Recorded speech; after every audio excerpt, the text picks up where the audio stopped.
Hello, everybody. Hello. We are excited to be here with you today. We apologize that we did not have an episode out on Friday. Me and Jagger have just both been super busy. Jagger was sick for a little bit and actually moved, if you can't tell by his background. And I was getting back from vacation, as I talked on the episode with Alan. Again, shout out to the Fistful of Films podcast and Alan and Will for really helping us out, filling in when we needed some people just to yap about movies. But we are back today. I'm back with my friend Jagger. This is the first time we've recorded in almost a month together. So I think we've both been talking. We're both very, very excited to be doing this today. But Jagger, my friend, how are you doing? How's life going? I'm doing really, really well. Life is going very well, and I'm happy to be both here and here. Yes. So it's great to be back. And I gotta ask, who's on that poster to It's My Left? Right there. Yep. This? Yeah. That's James Dean. That's what I thought. Yeah. Yeah. Love James Dean. Rebel Without a Cause. Have you seen Rebel Without a Cause, right? Peak. It's so good. Peak. So good. Yeah. We're back today. We are happy to bring back our IMDB series. We're going to be covering a lot of stuff today. We're going to be doing some Spotify Wrap, talking about some movie news. We are going to be talking the Golden Globe nominations just got released, and we are going to do. So we're not going to go super in depth on those and who we think's going to win, because once the Oscar nominations are released, we will be doing we gotta watch all the movies that are nominated for Oscars, and then we will be doing a very in-depth entire episode dedicated to what our predictions are for the Oscars and who's going to win what category. So if you guys do competitions with your family when you watch the Oscars, like both me and Jagger do, you can be well informed on which ones to choose. So we're going to be covering that today. I will be doing I will be giving my quick thoughts and a review on Sidney Lumet's Network, which is our next film on the IMDb Top 250, which I'm very excited to talk about. I really enjoyed it.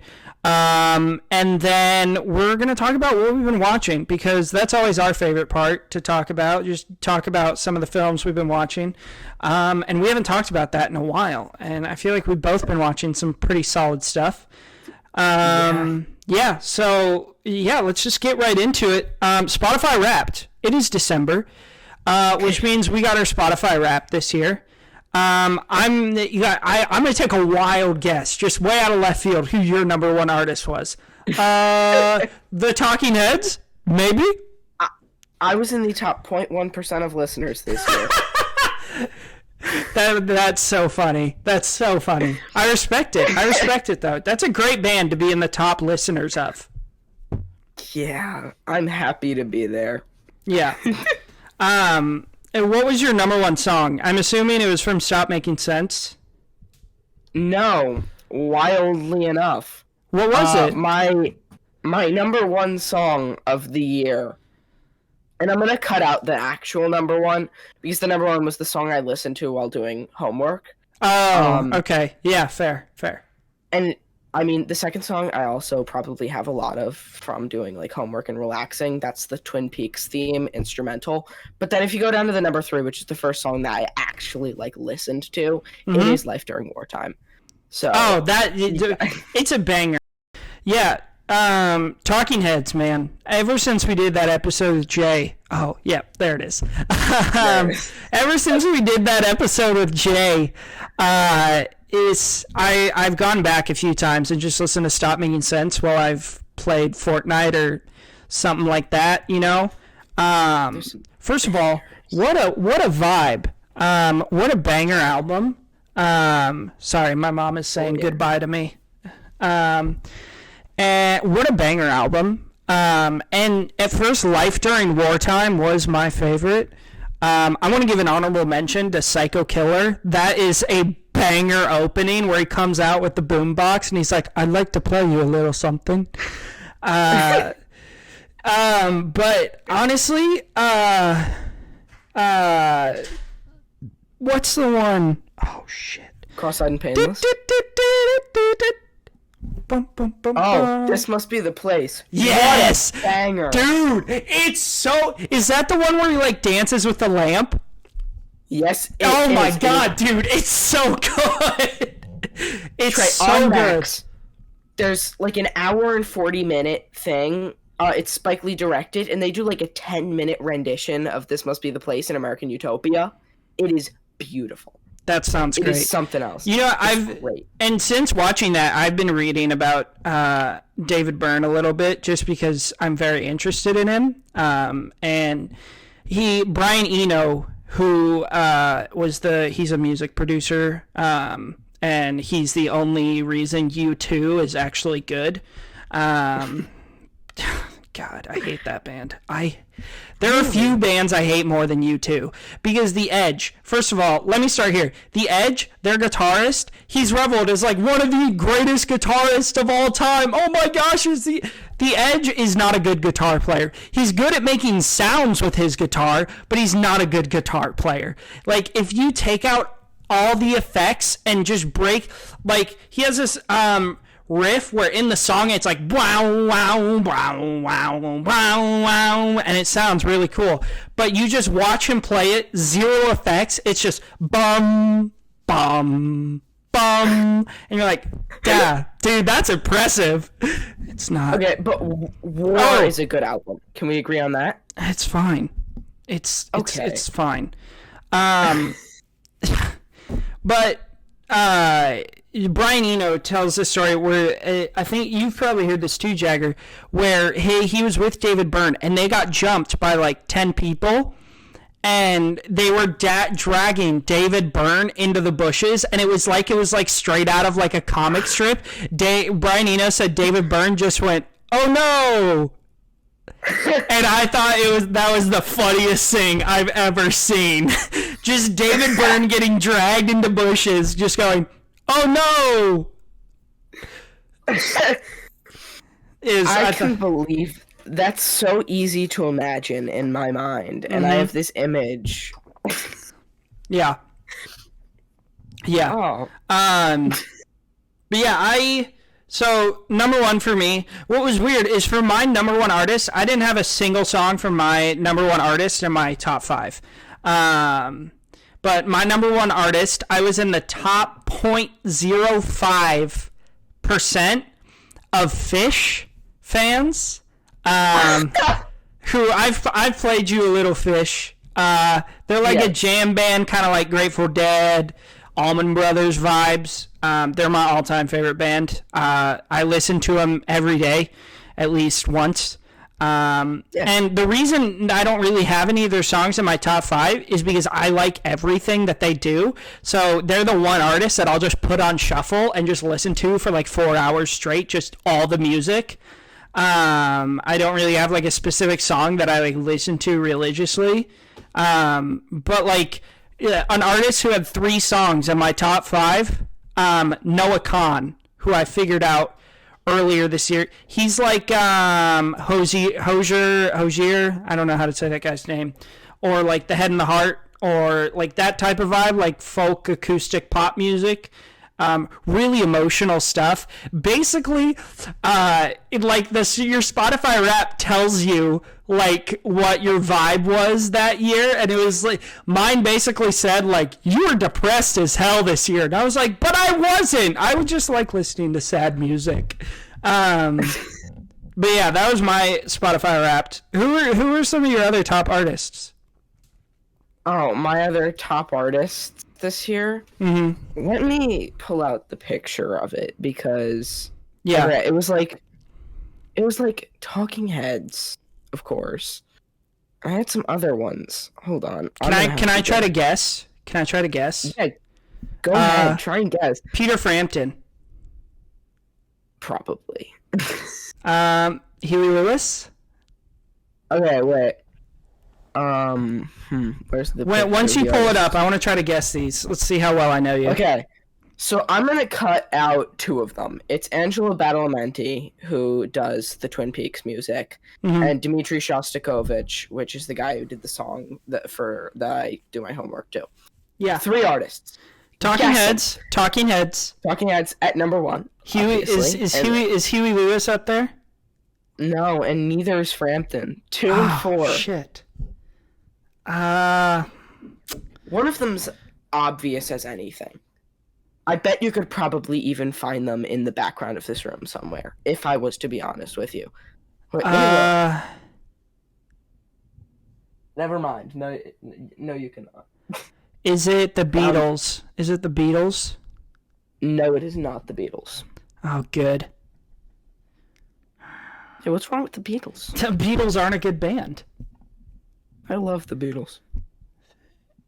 I'm not saying they make bad music. I'm just saying they don't make like well-made music. They were the kids bop of the 60s. That's hurtful. They took adult African American music and dumbed it down for stupid white people. Just like Elvis did. Just like everybody else did, and the only band who actually made it a little better was Led Zeppelin, which is why they're my number 2 artist. Led Zeppelin, man. All right, I'll give you number 4, but I want you to guess number 2. Number 4 is Queen. Oh, okay. Who else do you really like? Have we talked about this artist? Maybe. Can you give me the era where they were most popular, like the decade? Like at the peak of the 80s, everyone had like a cassette of this band. Ooh, Van Halen. No. It's a really popular 80s band. Wham. Yes. Oh my god, I can't believe I guessed that! How is Wham your number 2? I don't know. I guess I listened to a lot more Wham than I had originally thought.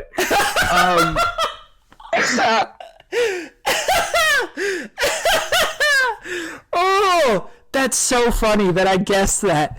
Oh, that's How so did you funny. Guess that? I was thinking a popular 80s artist, and I was like, George Michael, Wham, maybe?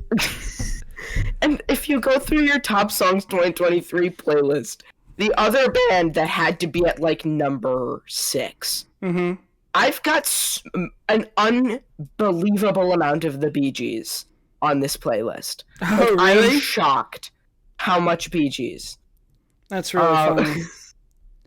So, Wham, Queen, Talking Heads, and the Bee Gees are my most listened to albums. Or my most listened to artists. Let's see. I want to find my top. I have to go through this stupid story again. What else do I have in here? My most listened to genre was rock. How many minutes did you have? So take into consideration that I started in like July. I started a new account. Yeah. So this is only like half of the year, 13,000 minutes. 13? 13,000 since July. Okay. Which is not a lot. I had 964 minutes on October 12th. Okay. I had 95,000 minutes. Really? Yeah.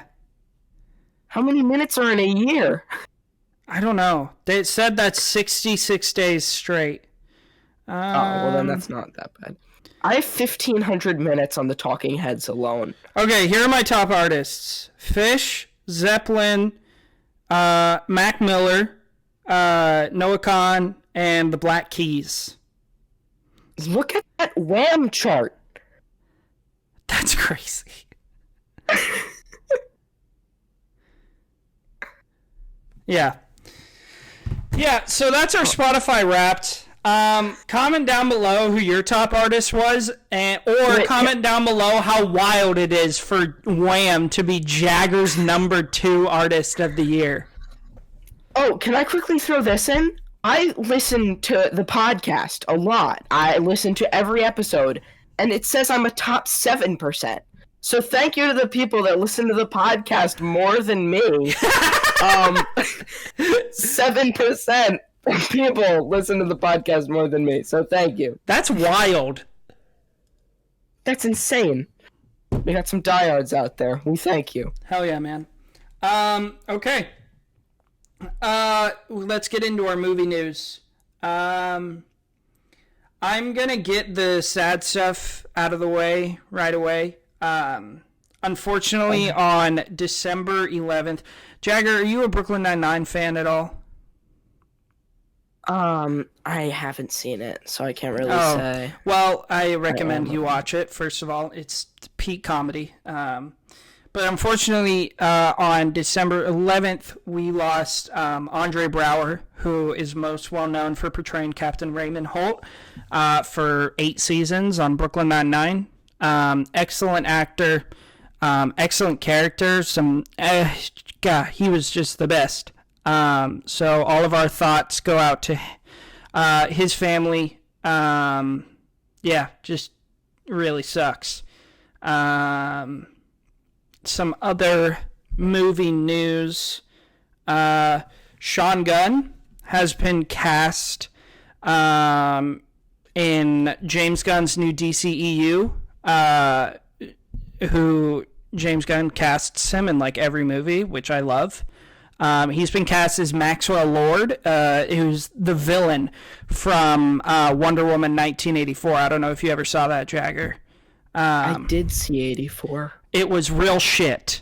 But I'm excited. That movie was fucking terrible. I'm excited to see what James Gunn does with that character. And I'm excited to see what Sean Gunn brings to it. Have you checked out any of the trailers that have released in the past few days? Alex Garland's new movie, Kung Fu Panda 4, any of that, Furiosa? Of all of those, the only one that comes to mind is Furiosa. Yeah, what are your thoughts on that? I think it looks absolutely insane, and I cannot be more excited. I'm so hyped. Yeah, I've never even seen a Mad Max movie, and I'm very excited for this. I think I need to go delve more into that universe. Check out Mad Max Fury Road. Talk about a film. I've heard great things. Wow. I've heard great things. We also got a release, or not a specific release date. We got a kind of set time for Saw 11 to come out next fall. Which I'm excited for. Big fan of the Saw movies. This most recent one was a blast. Debatably the best in the franchise. Which honestly, that's so rare to see in horror franchises that have been going on for anywhere over like 5 movies for like the 10th one to be the best one. There's like 0 other horror franchises that you can say that about. It's usually like the first one or the best one. I would. I think the only 2 that are in contention are the first and second one. At least for me. That's fair. And again, debatably the best one. I'm not saying like this is the best one. That's where I stand. I'm saying there's a debate to be made, and there's an argument to be made that this is the best one. So this is the first time I've been looking forward to a horror franchise movie in a long time. I'm excited to see what they do next with these characters and this universe.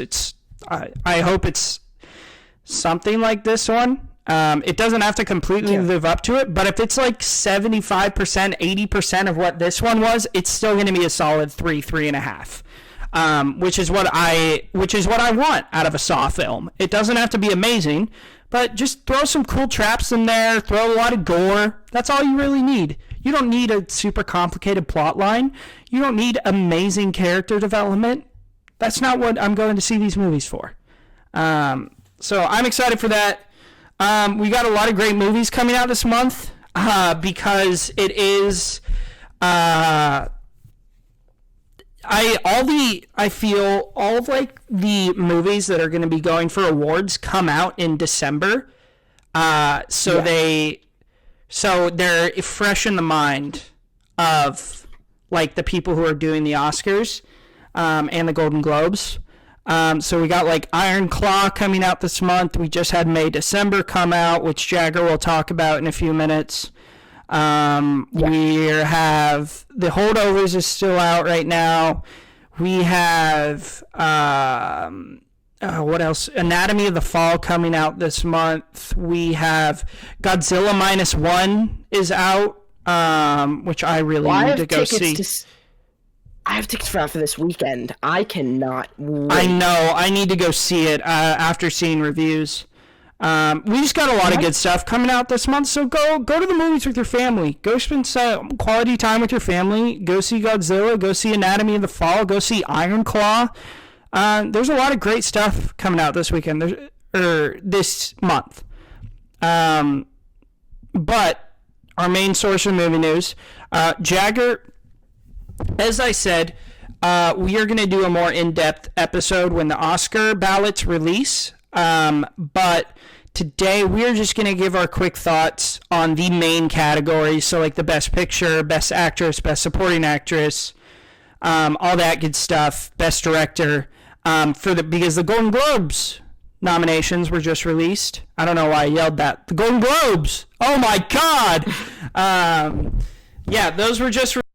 So we are going to give our quick thoughts on who we want. Okay. Here's I'm gonna say this as a quick disclaimer to all of our listeners. Who we want to win may be very, very different from who we think will win. Yeah. Because obviously the Oscars and the Golden Globes are a rigged system. There's certain stuff that will always win, and there's certain stuff that will never get recognition that it deserves. Like, Beau is Afraid is not going to get a single Oscar nomination. No. Because of how absolutely absurd it is. But it deserves... Should it win an Oscar? I think... Yes! I think it deserves an Oscar for Best Direction. I think it deserves an Oscar, at least a nom for best actor in a lead role for Joaquin Phoenix's performance. How do you even direct a scene like that scene when he runs from the apartment to the store and it's there's unbelievable. All the people running around him? It's unbelievable. Insane. I think that Talk to Me deserves some recognition during this award season. Oh, yeah. As far as like best editing, best VFX. But yeah, let's get into these main categories. We will be going in a deeper dive once those Oscar ballots are released. But yeah, Jagger has the categories pulled up right now. You wanna give us our first category, Jagger? Our first category that we're going to start with is Best Motion Picture Drama. In Best Motion Picture Drama, you have Anatomy of a Fall, Killers of the Flower Moon, Maestro, Oppenheimer, Past Lives, and Zone of Interest. Mm-hmm. I'm immediately cutting Past Lives, Maestro, and I'd say Anatomy of a Fall. And I haven't seen Anatomy of a Fall, or Maestro, or... no, but we know... No, I've seen Past Lives. We know... Maestro's not winning. We know the genres, and we know the genres that just don't win. And most of the time, unless you're talking about something like Parasite, a foreign film is not going to beat an American film because it's a lot less accessible. Yep. So Anatomy of a Fall, unfortunately, kicks itself out, although I've heard it's incredible. Although Anatomy of the Fall will win Best Foreign Film, I think at the Oscars, if it's nominated for Best Picture, 100%. Because that's a way you know which movie is going to win Best Foreign Film is if it's also nominated for Best Picture. But there is an oddball here, and it's Zone of Interest. Yeah. It is a foreign film that has reviews unlike anything I've ever seen attached to a film in my life. Yeah, that's the one that's based around World War II, right? It's based around World War II, and it is a PG-13 movie that I have heard people say is the scariest film to come out this year. Like, the most haunting experience to come out all year. Here's my thoughts. Past Lives, not winning. Maestro, not winning. Anatomy of the Fall, not winning. I would be very surprised if any of those won. Yes. I think... Which brings you to... And Oppenheimer. I want so badly for Oppenheimer to win. Because I so think it deserves it. I think Chris Nolan deserves the recognition. But if I'm being honest of what I think is gonna win, not what I want to win, I think it's either Killers or it's Zone of Interest. Just based off of the subject matter, it is going to be one of those two. So I think it's a safe bet voting for either of those two to win. I don't think anything else is going to win. Yeah, and here's the thing. Oppenheimer is the perfect middle ground between the two because it's a 3-hour true story historical epic, and it's about World War II. So it's right in between the two. Yeah, but I think it's going to be one or the other. And I'm going to throw out the oddball vote, and I'm going to say that the best drama motion picture is going to go to a foreign film, and it's going to go to Zone of Interest. I would love to see that, more recognition for foreign cinema. But is it going to happen? I don't think so. I think it's going to be Killers. I think Killers is going to... And I think Killers is totally deserving. It's my favorite movie of the year, but I just want to throw some thank you over to foreign films, because Zone of Interest, being a foreign film, getting this kind of recognition is super cool to me, so I'll throw it over there. Yeah. Our next category is Best Motion Picture, Musical, or Comedy. You have Air, American Fiction, Barbie, Holdovers, May, December, and Poor Things. I would like to preface with saying calling May, December a comedy is essentially calling Blue Velvet a comedy. Yeah. They have very similar subject matter, and I think that it is disgusting that they are labeling it as a comedy. Yeah. It's about the relationship between like a 40-year-old woman and a 7th grader. And it's really dramatic and creepy. That's not a comedy or a musical. So yeah, I would like to have a petition for that to be replaced with Dix the Musical ASAP. Did you see that? Yes, I did. I have not yet logged it, but it is miraculous. I haven't seen it. I think I'm going to wait for it to come on streaming service, but it looks like a fucking blast. It is so funny. Oh my god. That has to replace me. Yeah, okay, continue. But that's for this category, I think we can take out May, December.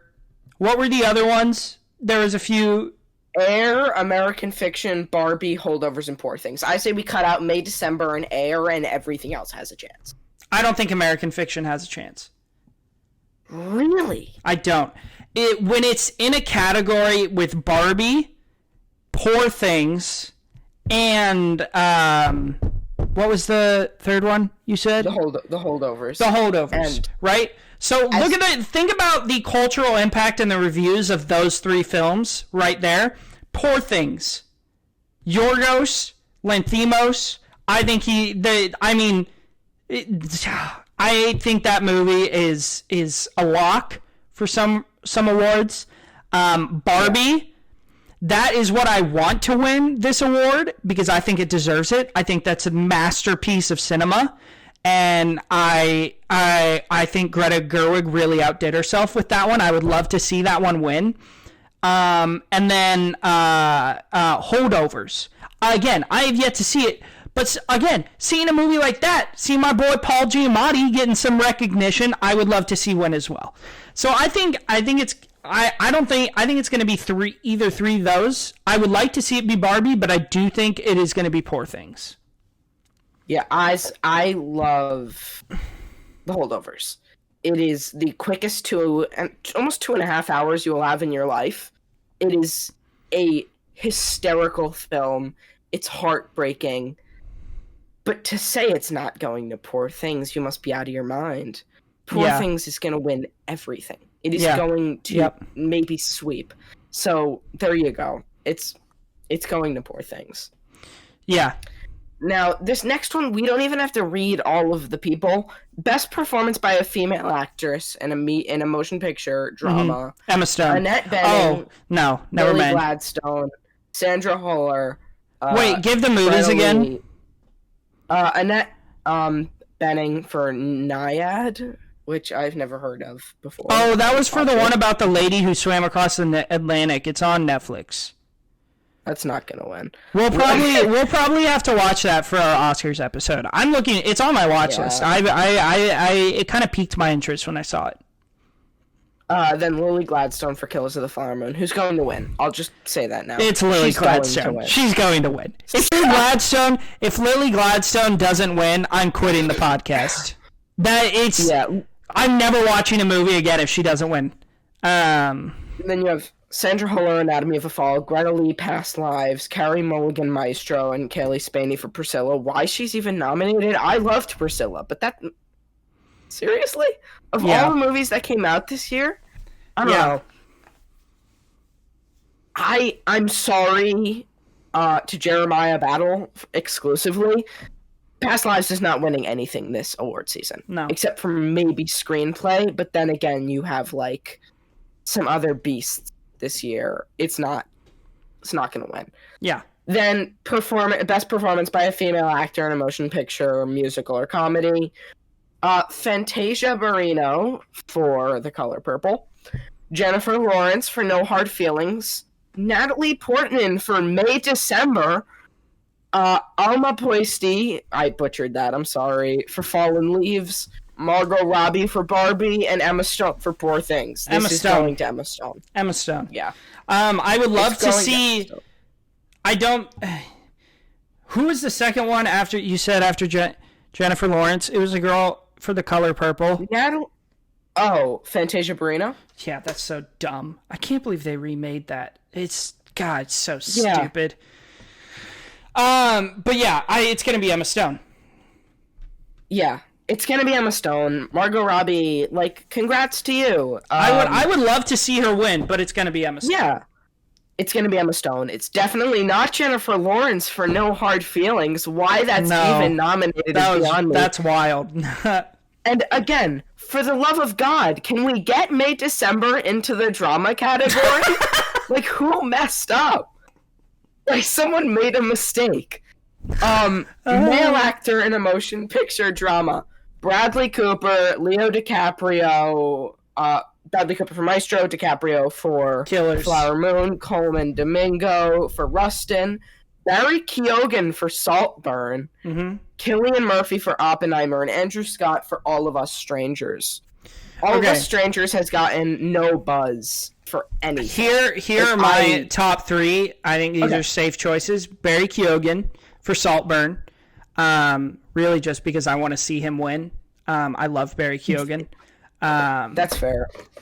Saltburn is a wild movie to win. That's what I've heard, dude. Barry Keoghan, Cillian Murphy, I feel like is a safe bet. And Leo DiCaprio. Yeah. Now, who is it going to? Cillian Murphy. I think it's a really. I would love to see Barry Keoghan win it, just because of how much I love him. But I think it's going to be a close contention between Leo and Cillian Murphy. I mean, this has been talked about literally all year, is who's going to win Best Actor, Leo or Cillian. I think it's going to be Cillian. I think Cillian deserves it more. I think he gave the better performance. But I would also be fine if Leo won. This might sound absolutely insane. And again, endless respect to you, Scorsese. I think DiCaprio is completely out of possibility. Wow. With how high you hold that movie. Can I ask why? I loved De Niro in the movie. I don't think DiCaprio delivered as much. I think if it wins, then it's really just based on the movie and its subject matter. I think over actual quality of performance. I think what astounded, because I'm not the biggest Leo fan. I think he's fine. Yeah. I don't love a lot of his roles. I think what was so impressive to me about that performance is we have like all these characters where Leo plays like this super suave, fast talking kind of rich guy who's really cool, like your Wolf of Wall Streets, Great Gatsby's, Titanic. You have these roles where he's like the cool guy. And then you have like this, where he is literally the complete opposite of that. He's like this southern bumpkin idiot who's just getting taken advantage of the whole movie and doesn't know what's going on half the time. And I think the range we got to see there from him changing from his usual character to this was very impressive. And that's why I think he has a chance, is because it was very out of type for him in this role. And also, if I am to add anything to this, if we're going to pull from what's been said about him, like, through the process of this movie, he seemed like the worst person to work with here. Oh, 1,000%. He didn't follow the script, which was an incredible script. And people have talked about, like, working with Scorsese, like, he does not like improvisation, like you say what's written on the page, and Leo kept trying to improv lines and all that, and Scorsese was just like, what the hell is going on? Which is surprising to me, because Scorsese is like one of the most wholesome people alive. He seems like such a nice guy. But yeah, that was wild. Yeah, and I mean, he seems like the nicest guy ever. And I mean, when you have someone like De Niro who's been working with Scorsese for 50 years, you see, like, I mean, he's been working with Scorsese since, I think it's late 60s, early 70s now. Yeah. He's been working with him all this time. He's following a Scorsese script because he knows De Niro wouldn't really be anybody if it weren't for Scorsese's early works. Oh, 1,000%. They kind of made each other. Yeah. And then when you have something like that, he follows the script. You're working with one of the greatest actors to ever grace the earth, and you're trying to improvise? I mean, he seems like an idiot. Crazy. It's crazy. So, yeah, who's your vote for Best Actor, then? Barry Keoghan. Okay. Wow, not Killy? Come on, man. Be done. Be done with the Oppenheimer hate, Jagger. I don't have Oppenheimer hate. I have Oppenheimer 4 stars. And I haven't seen Saltburn. I can't say, and I don't think it's going to be over 4 stars, but I've seen clips of Saltburn, and Barry Keoghan just seems so cold. Like, his performance is very good.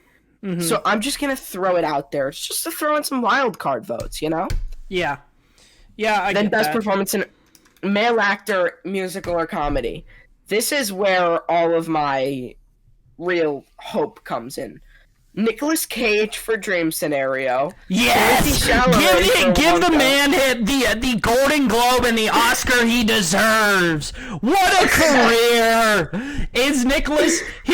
Me and Alan talked about this on our last episode because we talked about Dream Scenario. How, like, this is what Nicolas Cage does. He comes out with, like, 4 or 5 shit movies during the year, and then, like, one of them is just a banger. And he's, like, a very skilled actor. Yes! If Nicolas Cage wants to be good, he can give a versatile performance. And you have Timothée Chalamet for Wonka, who's not going to win. Matt Damon for Air, who'd better not win. Paul Giamatti for The Holdovers, who I think is going to win the Best Actor Oscar. Just throwing it out there. Joaquin Phoenix for Beau is Afraid. Never gonna happen. I'm sorry. No, it's not. It's not. Like, I'm happy that he got a nomination, and I would love to see him win. I think he deserves to win, but he's not going to. No. And then Jeffrey Wright for American Fiction. Okay. Who, I mean, like, I get that American Fiction's gonna have a lot of buzz. I don't think it's gonna win something like this, though. So No. my vote goes to Paul Giamatti for The Holdovers. Yeah, that's where I haven't even seen the movie, but that's the only person that I can see winning. Nicolas Cage is probably not gonna win, sadly. The person I want to win, though, Nicolas Cage. People hate on him, man, for good reason. He has some pretty shit movies. I mean, some of them are like, whoa, this is real bad. But he does have some bangers.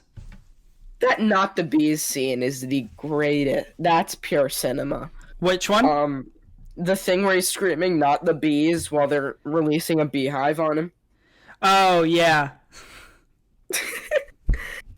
Best performance by a female actor in a supporting role: Emily Blunt for Oppenheimer, Danielle Brooks for The Color Purple, which is not going to win, Jodie Foster for Nyad, Julianne Moore for May December, Rosamund Pike for Saltburn, and Divine Joy Randolph for The Holdovers. I'm going Divine Joy Randolph, and I'm also rooting for her for supporting actress for the Oscars. I think it's going to be Emily Blunt, and I want Emily Blunt to win so badly.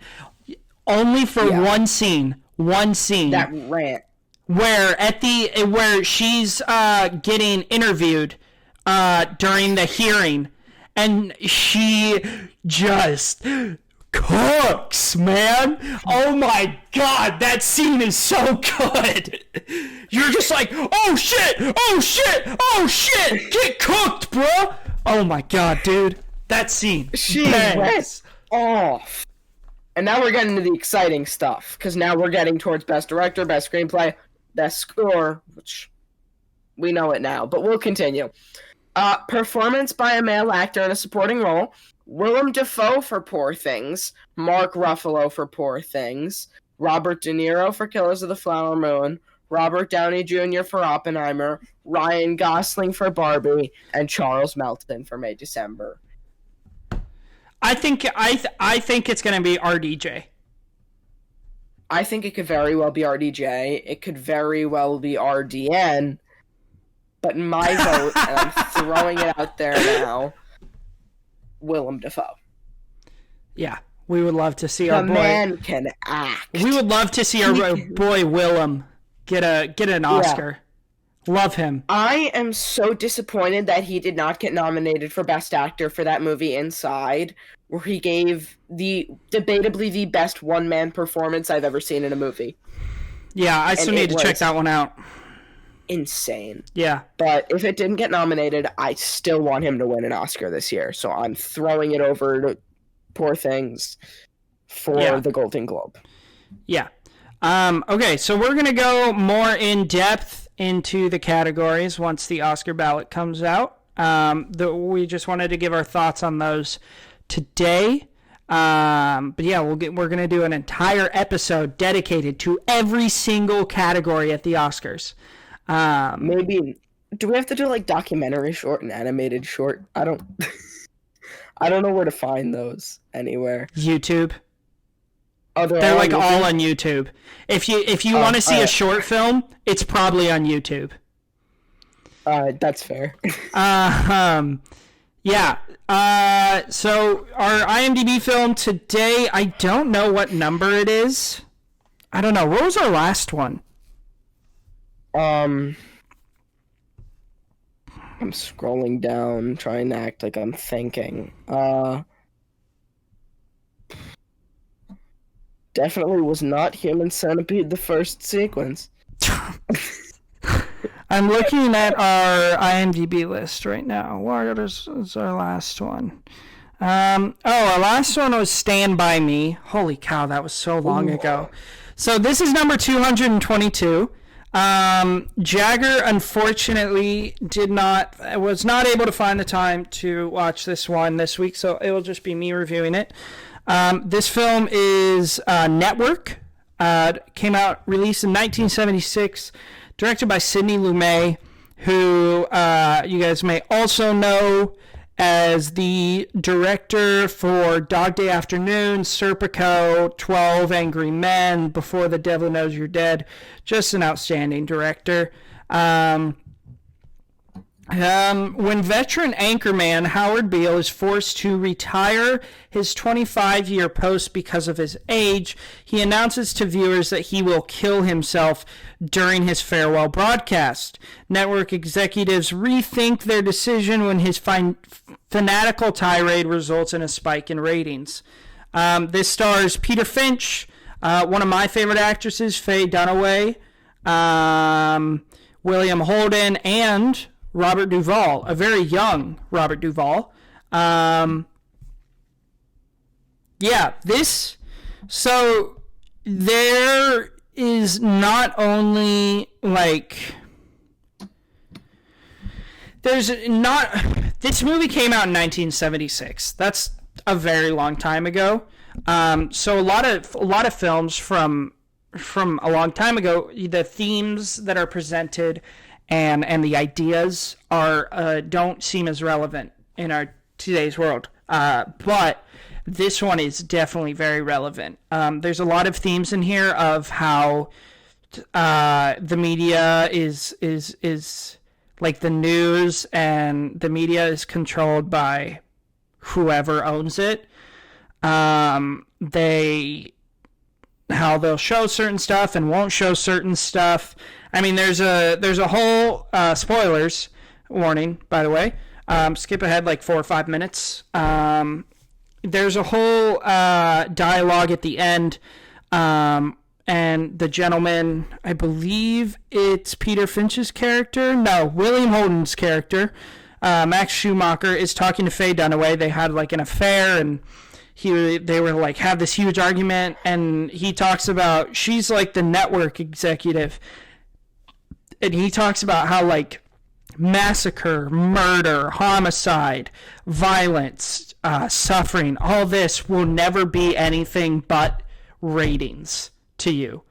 And how and basically this idea that like the news will show and not show certain things.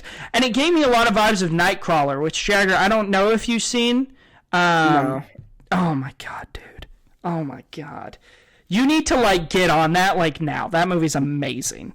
But yeah, it like how the news will not show or show certain things for ratings. It's not giving you the best information. It's what will increase our ratings.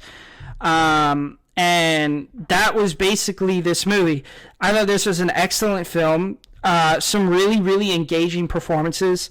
I don't know who writes for Sidney Lumet. But this one was Patty Chayefsky. I'm probably saying that wrong, but he did an excellent job with this script. We got some great performances, specifically Faye Dunaway and William Holden. Both of them were outstanding. Robert Duvall was excellent. The love story in this fell kind of flat for me. Both of the performances made it kind of bearable, but the love story itself and the meat of the love story, I didn't buy into it too much. But overall, this was a great film. I gave it 4.5 stars. I have stopped doing the out of 100 system because I didn't want to do it anymore because I was bored. So just as I caught on to doing it, well, now one of us does it. Okay. 4.5 stars. I thought this was excellent. The only thing kind of keeping it back from 5 stars was the love story and how that kind of fell flat for myself. But yeah, excellent film all around. Definitely would recommend. I had to rent it. I don't think it's streaming anywhere, but obviously there's websites where it's streaming, which I don't know about those. So yeah, definitely check this out. I do think it belongs on the IMDb top 250. Yeah, it was a really good time. It was an excellent film. Really well done. But yeah, let's get into before we get into what we've been watching recently. Just a few announcements. If you liked this video, or if you're watching this, please hit that subscribe button on YouTube. If you're listening, hit add us on Spotify, Apple Podcasts, Amazon Music, wherever you're listening to us, RSS. And leave us comments with questions you would like for us to answer. Anything like that, we will always do our best to fit that into our episodes. Yep. Go ahead. I was going to throw in a promo on my behalf. Yes, do it. Go ahead. So I am using all reviews that I get on my 2 short films, Candid NY and 2AM. I'm using all of those reviews in my submission into a film high school. So any reviews, they're all found on the OJ Productions YouTube channel. Yep. It will take you no longer than 10 minutes to watch them. As long as you write a review, whether it be in the comments, and if it's on Letterboxd, with some kind of star rating on Letterboxd, or if you write it in the YouTube comments, just write it. On Letterboxd, as long as it has a star rating, it will be used in my application. So I really thank you all for any sort of support on them at all. Yeah. And also, so if you want to come join us this Friday, we will be, now that I'm back, we will be resuming our Friday night double feature series. We are going to start this Friday. Every Friday, we are going to be working through Stanley Kubrick's filmography, the greatest director of all time. Which ones are we doing this Friday? We are going to be starting basically from the beginning and going from there. Fear and Desire, and The Killer's Kiss to start off at the very beginning and then zoom through. Yeah, so if you guys want to watch any of those, or if you guys want to watch those ahead of time, we'll be reviewing those on Friday, which we're very excited to do. Obviously, Stanley Kubrick has some peak films in his filmography, so we are quite excited. Yes. And then next Tuesday, our IMDb film will be Rush, starring Chris Hemsworth and Daniel Bruhl, which I'm quite excited for. So join us for that. Do we want to announce what we're recording this weekend, or should we keep that a secret? This weekend? In a few days, December 16th. I think we should. I'm gonna let you take care of that. Okay. Yeah. So we have reached out to Letterboxd about a few things. Number one, we reached out about getting this podcast its own HQ account. We're working on it. We're in communication with Letterboxd about it, so that'll be happening soon. Yes. Number two, we have a guest that is going to be. It's very important to us. Yes. The head of the Letterboxd horror department and the guy who runs the Horrorville section on Letterboxd. You know, when you click on a horror movie, the blood drips out of the Letterboxd logo? That's because of this guy. Brett Petersell is going to be coming on our podcast. Yes. And it is very exciting to us because I believe we are the second podcast to ever have him on besides the Letterboxd show, which is the Letterboxd staff member run podcast, which makes us the first out of Letterboxd podcast to have him on. If you are not familiar with him, he was the guy who's done the Letterboxd interviews for all the horror directors. Did you see the Letterboxd interview with Lee Cronin? That was him. So it's all very exciting. Yes. We're going to have some great conversation with him. We are going to be talking about some of his favorite horror movies, some of our favorite horror movies. It's going to be an awesome episode. We really recommend you tune in. It's going to be amazing. Yeah. So check that out. We don't know when we're recording this weekend. We don't know quite yet when we're going to release it. We might release it maybe Wednesday of next week, but we're not 100% on that yet. Between Monday and Friday. Yeah, it'll be released some point next week, so you can be looking forward to that. That's a very exciting. I think that's all of our announcements. I don't think we got anything else big going on. No, not really. Yeah. So, Jagger, my friend, why don't you talk about what you've been watching recently? Alright, I'll give some highlights and some lowlights. I'll start with the lowlights, and then I'll give you all some of the highlights. So this is what to watch. and what not to watch. I'll be giving you everything under like 2.5 stars. So on the 20th, I watched Kids, which is a movie from the 90s. Yeah, my dad loves that movie. It is directed by Larry Clark, written by Harmony Korine, is infamous for having a 7-minute rape scene. Oh, Jesus fuck. And it's like graphic, disturbing, horrific. And as disturbing and grotesque as this movie was, and how much I hated every single second of watching it, it really is what was happening at that time. To basically give you a quick rundown of the plot of this movie, so there's this one kid that looks a lot like McLovin, who's addicted to doing stuff with virgins and giving them HIV. Sick.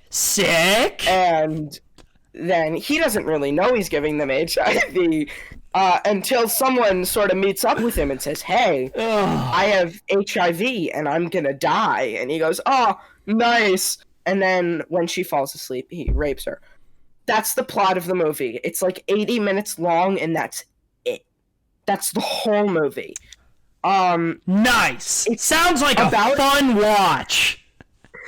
It was atrocious, and like imagine Gummo if it was like Gummo's disgusting, but imagine if it was like explicit and horrific and made you feel like you just wanted to shut it off the whole time.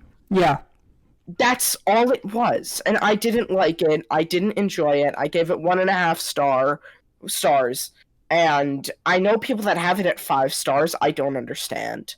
I think that that's kind of creepy, in a way. I'll ask Jay why, but I'm not sure. He has it at 5. Some other garbage I watched. Vivarium. Don't bring your Vivarium hate on this pod. 0.5 star. 4 out of 100. It wasn't a horror movie. It wasn't a good sci-fi movie. It tries really hard to be scary, and it's just annoying. And it tries to push its metaphors down your throat so far that it manages to set off gag reflexes. Complete garbage. Love Hard, a Netflix Christmas rom-com. I mean, what was I think doing? that's all you have to say. Yeah. The Oogie Loves and Big Balloon Adventure. There's my baby sister loves that movie, so I have to watch it. And I decided I'd just throw a log in because I'm watching it like once daily now. But nice. My review was, do you understand the director's drug intake that must have happened for this? And that's the only there's like a whole scene where Carrie Elwes is bobbing up and down singing about bubbles. It's one of those movies. Christopher Lloyd is in it. Chaz Palminteri is in it. It's like a stacked cast. Yeah. And maybe the worst movie I've seen in my entire life. I watched The Night Before, which I thought was pretty funny, but didn't really have anything like artistically impressive about it, so I gave it 2 stars. And then I watched Elf at 0.5 star because Boo! Okay, me and Jagger hate this movie for 2 very different reasons. Jagger just hates Will Ferrell, which honestly, the older I'm getting, the less funny I find him. He just screams. That's all he does. Have you seen the Todd Phillips movie Old School? Yes. Oh, I think he's so funny in that movie. I just love Old School. I think that movie's hilarious. You're my boy, boo. Well, if you like it, then more justice to you. But now I'll hit you with some of the highlights. Some of the good stuff. I might have brought it up on the last episode. I just want to bring it up again. Human Centipede, the first sequence, is so fun. I can't recommend it enough, honestly, because the amount of hate that the movie gets for the second and third one's existence really overshadow how just fun the first movie is. I really recommend it. If you like a campy movie, like A Basket Case or anything else Frank Henenlotter, you will Love it. Oh my as God, I did. Frank Henenlotter. I gave it 3.5 stars. I'll rewatch it at some point. I'll give it a 4. I loved it. I thoroughly enjoyed it. I watched Bottoms. I already talked about that one though. I watched Oh Hello on Broadway again. What a surprise! 5 stars. I watched True Stories again. I showed that one to my dad, and there's a few movies I watched with my dad pretty recently. I'll bring those up. What did your dad think of True Stories? He said it's so weird that he kind of loved it. Those were his words, and I think that's kind of how you wrap it up.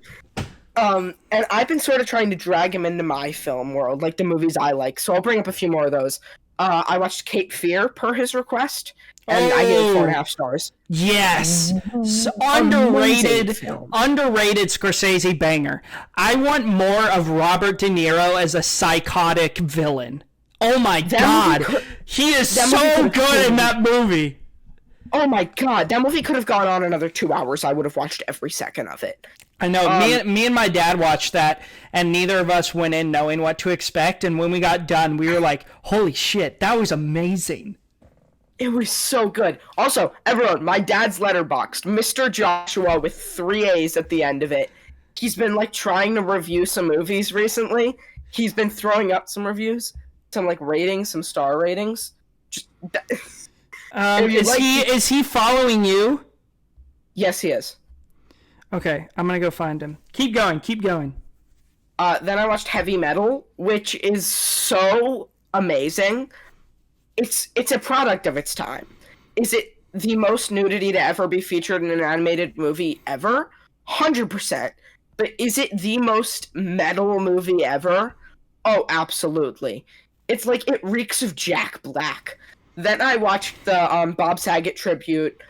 Sort of touching, but really funny. 3.5. Then Vivarium. Then I watched the Bob Saget comedy special, That Ain't Right. That was very funny. Bob Saget was a very dirty comedian and very funny. Then I watched Stanley Kubrick, A Life in Pictures, which is a 3-hour documentary going through like every step of every single Stanley Kubrick movie and how they all got made. Amazing. Incredible to watch. Then I watched Napoleon with my dad. I really liked Napoleon. I gave it 3.5 stars. I just had a really, really good time with it. Then I watched the Old Boy remake. I woke up that morning and had like a feeling in my gut. I messaged you that morning, Trey. I said I am watching the Old Boy remake today. Oh yeah, and then I sent you. I was like, dude, don't put yourself through the pain. I sent you that message at like 9 o'clock in the morning. I was like, I'm watching the Old Boy remake today. So yeah. I threw it on. I gave it 0.5 star, 1 out of 100. It was the worst thing I've ever seen. Honestly.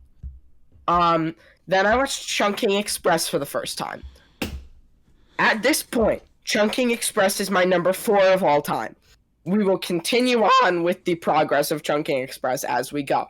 It's my number 4 of all time. I watched it by myself. I was stunned. Too stunned to speak. There's a video online, Trey, after you watch Chungking Express, which I will make you watch it. Yeah. After you watch it, watch the video. It's like 25 minutes long of Quentin Tarantino talking about it and like why it's amazing. Amazing video. Yeah. Then I watched Winnie the Pooh, Blood and Honey. The fact that this movie gets this much hate is beyond me. 2.5 stars. Absolutely incredible. Then Fallen Angels continued on with the Wong Kar-wai. 5 stars. Absolutely masterful. Then Yojimbo. This was more into my Kurosawa watch. Yojimbo, absolutely incredible. Another 5 star. Then I watched Twilight. Hear me out. 4.5 stars.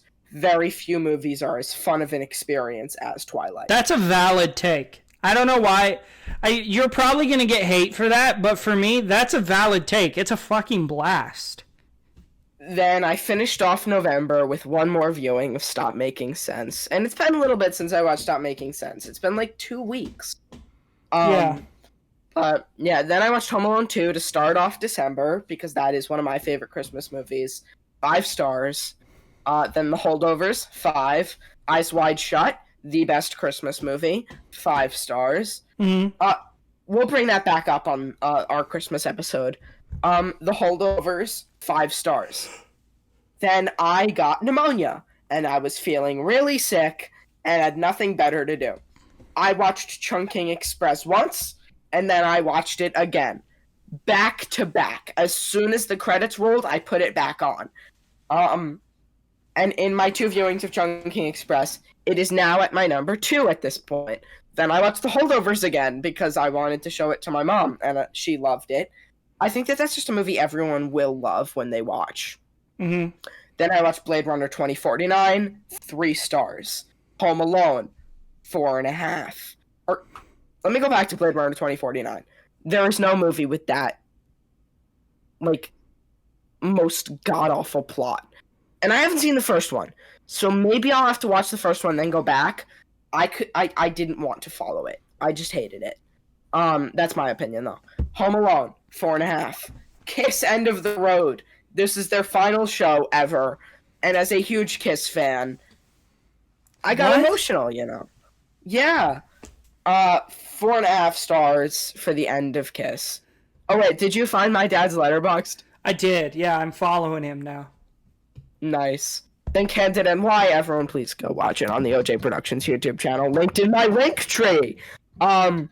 Then Midsummer, 4 stars this time. Didn't land with me this time. I don't know. Yeah. I wasn't feeling it. Then Love Hard, then The Oogie Loves, then Fallen Angels again, because I was just in the mood for Fallen Angels. 5 stars again. I think I have it at like a 98 out of 100 now. Then Night Before. Then Cruising. I want to talk about Cruising for a second. Trey, you have not seen it, correct? You like William Friedkin, though. I do. What if I told you that this is maybe the William Friedkin movie that beats The Exorcist? That's literally impossible for me because I have The Exorcist at 100 out of 100. Then you will have this at 100 out of 100. I am telling you right now, it is a masterpiece. Yeah. It got nominated for like 5 Razzies because of its subject matter. Very controversial film. But God, is it good. I won't spoil it. You should watch it. Then I showed my dad Chungking Express. He did not like it as much as I did. At all. It's definitely not for everyone. He really made that clear. I think he has it at like 2.5 or 3 stars. At this point, it is my number 1 film of all time. It beat The Perks of Being a Wallflower. I have never seen anything like it in my life. Then I watched An Autumn Afternoon, Ozu, very good, 4.5. Elf, 0.5 star. Lahane rewatch, 4.5. And then I rewatched Memories of Murder, showed that one to my dad. He gave that, I think, 4.5 stars. I gave that 5. I love it. Yeah. Very good. Yeah. That was like a Trey. That was like a Trey level of movies right there. Except that's a week for Trey. That's a month and a half for me. Yeah. All right. I'm going back to all the way to December 6th. Okay. Let's see. Yeah. All right. I watched Monster, the one that Charlize Theron won Best Actress for. Okay. She totally deserved it. Other than that, it was fine. But it's about the first female serial killer in America. She was excellent in it. I watched The Purge for the first time. That was fine. Nothing terribly impressive, but I mean, I had fun with it. I watched Flight, the Robert Zemeckis film, which was super solid. Denzel gives an amazing performance. I watched the movie Four Christmases, which the poster you have for Eyes Wide Shut, it's based off of this poster. I've seen Four Christmases. I like Four Christmases. I don't get where you're coming from. Though. I don't like Four Christmases. I laughed very little. I didn't think it was funny at all. And then I watched this short I found on YouTube called Jurassic Park Found Footage Outpost B. It only has 13 logs on Letterboxd. It was cool. Little fan-made Jurassic Park short. I enjoyed it. It was cool. Cool environment. Gave Sky High a rewatch. That was the first time I've watched that since I was like 10. That's how old I am, Jagger. That was a childhood film for me that I thought was amazing. I don't think you were even born when that movie came out. I was not. Sky High doesn't hold up as much as I wanted it to, but Mary Elizabeth Winstead is in it, and she is smoking. So that's always enjoyable. I watched a documentary about the making of the Avengers, which was interesting. I watched Darren Aronofsky's Mother. What did you think? I really enjoyed it. I don't want to talk about it at all. I don't want to talk about anything of what I think it means until I've watched it at least 2 more times. Okay, that's fair. And then we were going to do a double feature episode, but we didn't end up doing it. But I did a double feature of Peter Pan and Hook. I watched Hook. I did. What'd you think? I watched it. I'm deciding between a 2.5 and a 3. Oh, that's fine. That's not a bad review. I mean, it's not for everybody. Not, a lot of it is the nostalgia for me. That's fair. Yeah. I mean, it's a good time, though. It's a fun time. It's fun. And Robin, you can't not hate Robin Williams, like, ever. Yeah. Did you say you can't not hate Robin Williams? You can't not... Wait, that's a double negative. You can't hate Robin Williams. Yeah, okay. There we go. There we go. You can't hate Robin Williams, like, ever. Yeah. And then I watched, Peter Pan and Hook. That was my first time actually watching Peter Pan. What did you think? Original. I enjoyed it. It was a fun time. Besides the blatant racism in that, it's a pretty good movie. But yeah, some of that where they have like the natives on the island and they're all like, and I'm just like, what the fuck am I watching? God damn, this was definitely made by white people. And then I took a deeper dive into the Mike Flanagan universe. I watched his limited series Midnight Mass because that seems to be where he truly shines, is when he makes horror limited series. Banger. And very, very Mike good. Flanagan, please come on our podcast. Yes, please. Mike Flanagan and Kate Siegel, please come on our podcast. We'd love to interview. We love your work. And then I watched Todd Phillips' Old School. I already said that. Great film. It's a blast. I watched the first 3 Jackass movies for the first time. Yeah. Just dumb fun. Great time. Okay, hot take. The first Jackass movie is a 5-star. Don't tell me I'm wrong, because I'm not. I have it at 5-star. You're not wrong. Yeah. No. I'm just saying a lot of people will strongly disagree with that. Oh. That's your favorite one? Yes. Oh, my favorite one so far is Jackass 3. 3? 3's wild. Yeah. It is wild. And then I went to a theater downtown and saw the documentary Room 237, which is about The Shining. Utter shit. Don't watch that. It's a bunch of conspiracy theorists talking about The Shining who don't actually know what they're talking about. It's terrible. Some of them made sense. With the Native American thing? That's the only one that I can see being plausible. But then there's a scene then there's part of it in the movie, in the doc, where the guy's like, he wanted the hotel where he filmed wanted him to change the room from 217 to 237 because they didn't want guests getting scared of staying in room 217. But that's not true because I called the Timberline Lodge and they don't have a room 217. And I was like, well, of course they don't, idiot. The movie wasn't the inside of the hotel was not filmed at Timberline Lodge. It was filmed in Colorado. It's just frustrating. And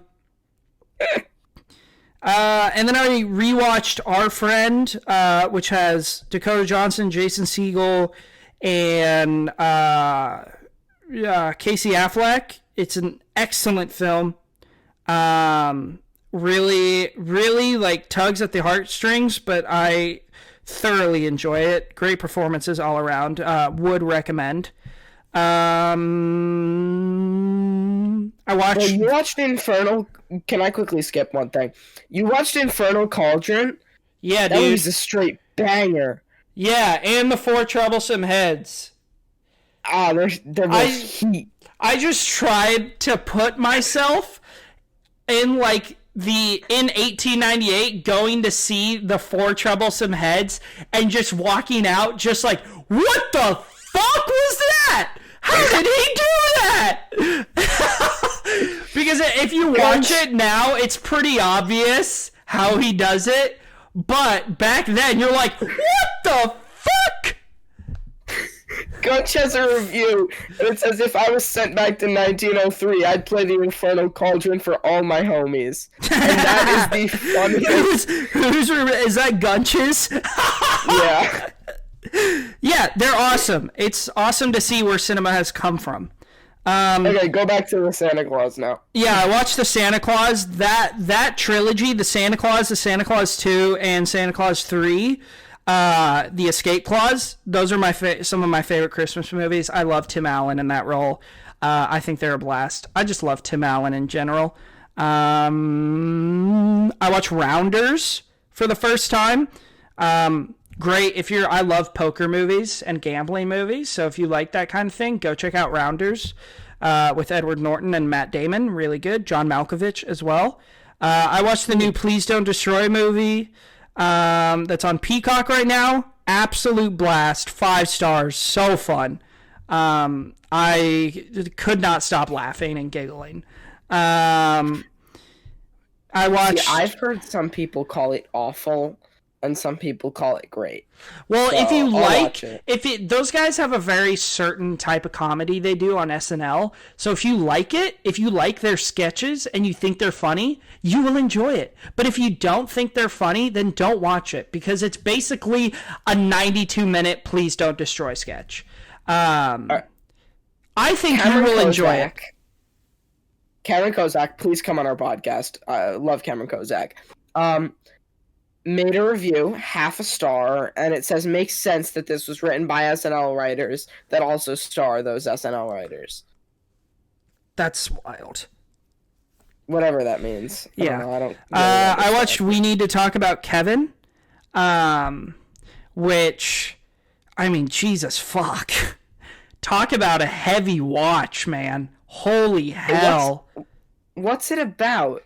I don't know. After her son Kevin commits a horrific act, troubled mother Eva reflects on her complicated relationship with her disturbed son as he grew from a toddler into a teenager. Basically, the horrific act is spoilers, you don't see it till the end of the movie, but he basically locks a bunch of people in the gym at his school and kills them all with a bow and arrow. With a bow and arrow? Yeah, it makes more sense if you watch the movie. You should watch it. It's a really interesting It's on Prime? film. Yeah. I'll watch it tomorrow, yeah. And then I watched Batman Mask of the Phantasm. Pretty solid. Some cool character development. Kevin Conroy as Batman will always bang for me. The best Batman in my opinion. I watched Network. Obviously, already talked about that. I watched Nightbreed to prepare for Brett. Great, very 90s, but a lot of Tim Burton vibes, great practical effects. It was just a good time. I watched the brand new Exorcist, The Exorcist Believer. Everybody needs to calm down with their hate. Obviously, it's not going to be great because it's a reboot made by David Gordon Green. But it's not that bad. It's all right. I gave it 2.5 stars. I had a pretty good time with it. I love seeing Ellen Bernstein back in the role of Chris McNeil. And I also... We also like seeing... Oh, Linda Blair back as Reagan. That was a W. Yeah. I will say this, the CGI near the end where like the girl is levitating off the ground and like the steam and stuff is coming out of her mouth, that was rough. And my cousin tried to because I tried to convince my cousin, I was like, we need to watch these old horror movies. She's like, no, I don't like watching them because I can tell everything is fake because it's practical effects. With the new stuff, I can tell it's not, it doesn't look fake. And I'm like, and then I watch stuff like this and I'm like, come on, that looks like shit. The Exorcist looks better than this. The original Exorcist, they actually did it. It was real. That's what's funny. And I would like to spew out a little hot take here. Leslie Odom Jr. was not good in this movie at all. Yeah, I thought he was fine. The standout performances were Lydia Jewett and Olivia Markham. Are they the two kids? Yeah, dude, they were amazing. They were so good. They were terrifying. And I always love seeing some Ann Dowd in a movie. She's great. Yeah. And you can do a poster on Letterboxd if you're a patron with Peter Griffin on it. So that's pretty great. Wait, what? Peter Griffin. Yeah, it's like the normal poster, but it's Peter Griffin. I just changed my post right now. And then this morning I watched The Collector again to prepare for our Brett pod. Super solid, big time Saw vibes. So Jagger, I think you're really going to enjoy that one. Great gore, great traps, all that good stuff. Sounds good. And then I watched the Comedy Central roast of James Franco, literally just because of Andy Samberg. He is so damn funny in that. You're a passive-aggressive sweetheart, Jonah. That whole bit is just so good. And I also didn't realize that you could log Comedy Central roasts on Letterboxd, so you'll be seeing a lot of them all logged. I like watching those while I play Fortnite, so you will be seeing a lot of those from me. But yeah, that's what I've been watching. Thank you for joining us today on our episode back on The Average Film Enjoyer. We are sorry it's a day late. Join us Friday for Fear and Desire and what was the other one? Killer's Kiss? Yeah. For our start into Stanley Kubrick's filmography. Join us next Tuesday for Rush. Next Wednesday for our interview with Mr. Brett Petersell. And I don't know what next Friday is. We'll tell you what next Friday is on Tuesday. Or this Friday. But thank you again for joining us. Follow us on all our socials. Trey the Film Noob everywhere. Jagger's Jagger Film Fan on Letterboxd. Jagger Film Reviews on TikTok and Twitch. And Jagger the Movie Guy on Instagram. And one other one. What else are you on? I can't remember. Wait, well, what if you said already? I don't know. I said all of them. I know I did. Yeah, check us out. Thanks for listening. We'll see you Friday.